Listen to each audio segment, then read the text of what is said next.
Hi, Susa. Where are we and what are we doing here on the street? Hi, Chris. We are in Schillerkiez in Berlin, Neukölln. And we are on the street next to the posters that we have been putting up to spread some love in this area. They were made by a person called Leitkultur, and he's doing this for the last 10 years in Berlin. And I had the idea to ask him whether he wanted to do it, and then he gave the posters to me and said I should do it myself. So here they are, and I really like the idea. And as we can see, they are used to change, like in the same topic, add something which says we are all staying, because that's the big issue in this area, the gentrification. And I'm going to move here as the gentrifier, probably, I don't know. And the first time I came here, I really felt the tensions and thought I want to do something. I want to bring something to the community. And so, well, this was the first step, which was just a fun part. And now it's getting started with sharing the city, which is the initiative I basically kicked off, and it's getting bigger and bigger now. There are people from all over Berlin coming, joining, bringing their ideas and putting together projects, and we're trying to develop something that both is acting locally, probably even hyper-locally, and then at the same time developing methods and ideas of how to also become experts and then go other places and help there with the experiences we did. So what do you see are the issues in this neighborhood? Here? Yeah. Well, people are pushed out because they raise the rents. There are all this profits, how do you call it? These people who just have a lot of money and they... Speculation, yeah, exactly. Mm-hmm. So they really want to make money, and people cannot afford their places anymore, and there's really, yeah, bad mood, even hatred, I think, is around here. On the other hand, since I'm moving here, in the area, moving around and talking to people, I don't really feel that so much, because whenever you start to talk to them and ask them how they see it and how they interact with it and what they wish for, they are really gentle and nice, and I think they appreciate that they are being talked to. But then still you have, for example, at the corner there's a new bar, and then there are these left-wing places here, and they wouldn't go there because it's full of Apple computers. And so there's all these like extremes, especially in this Kiez, which I think is very representative for the trouble we have at the moment, not only in Berlin, but like caused from this financial crisis probably. I have no idea, but it's...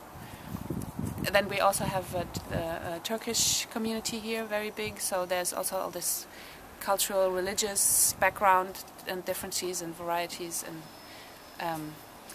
so there's a lot of things to deal with if you want to do something. And what do you see as doing? What's your intention here? Well, first of all, I would like to find out what is needed at all, and what people would like to have, so what they are missing for those who are able to stay.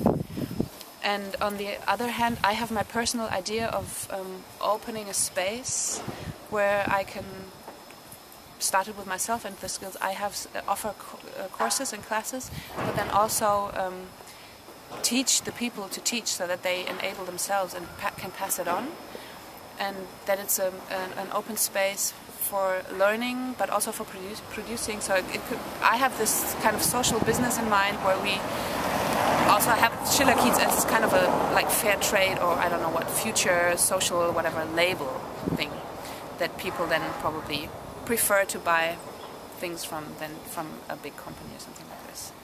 How are you getting people involved?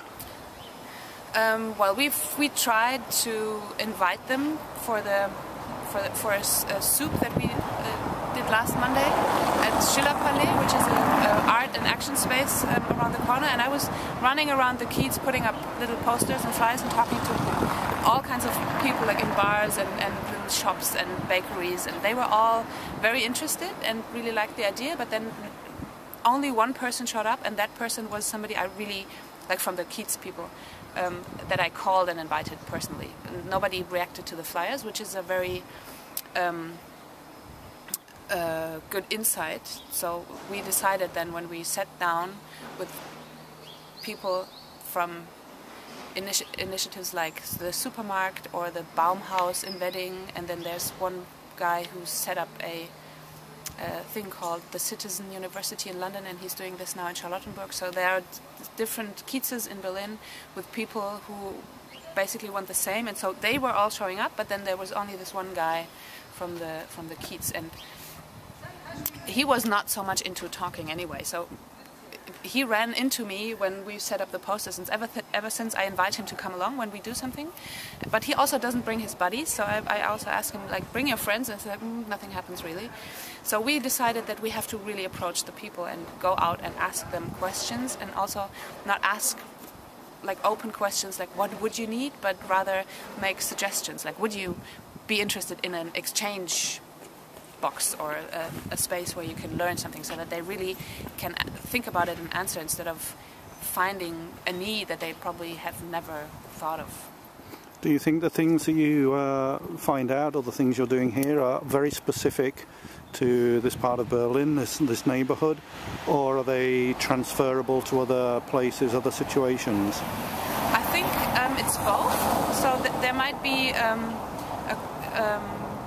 a context here which you find only here, and problems people are facing, but then the methodology of how to approach people, because it's, I don't want to call it development work, but somehow it's this, we try to not do this, like to come and do something and, you know, like put it here and then people should do something with it, but we want to develop something with the people together. So I think that's the big issue we have with all these other projects also in Berlin and worldwide or in Europe, that we don't really know how to do it, this community building thing, but it's an interesting, so anything we do is good, because we get something out of this, and we get an insight and an experience which then we can share on a bigger scale, and by that help each other to find solutions. So I think nobody really has a solution yet, but we just try it and we are motivated and we think we can do it. So you're just an individual that moved into this neighbourhood, or moving into this neighbourhood. You've seen these problems, this kind of marginalisation and problems of social inclusion and stuff, and you've decided to do something about it, and you're kind of forming some sort of bottom-up association, or people that are interested. How would you see any form of more institutional help through bodies? I mean, obviously we're recording this for Edgeryders, which is a Council of Europe project. How would you see something like the Council of Europe being able to not necessarily put money into this kind of thing, but is there any kind of way they could give institutional support or help, and would that affect what you can do? Well, I'm sure they can help. There's also soon a meeting at the supermarket that I mentioned, where there's also already the University of Berlin approached the ELA, the person who does the supermarket, because they are also into these topics and they want to interact with us. So there's on the one hand there's the institutional research part, and then there's the local action thing, and I think putting this together really makes sense, because then you can have an organized network where we can collect all of this. And also whenever I talk to people, because this whole idea was somehow also coming from the last Edgeryders event in June, and I just name drop this, people are like, oh, that's interesting. So it gives the thing a bigger scale than just I'm somebody doing something here, and because there are so many things happening, and there are so many people also frustrated from all these like talking shops where you just go and have talk about the problems and nothing happens. But once you have it opens a horizon, I think, or it's a perspective which says, okay, so it's a topic that is not only here, tiny, but there are people involved from all over the places, and there's an interest also in politics to listen to what we have to say and what we find out, and how we think we can participate in the changes, because that's also one thing I keep saying here is that we want to. I mean, the change is inevitable; it's happening. So how can we participate instead of just being how do you say it, like that it happens to us? But we want to, be part of it. We want to design the change.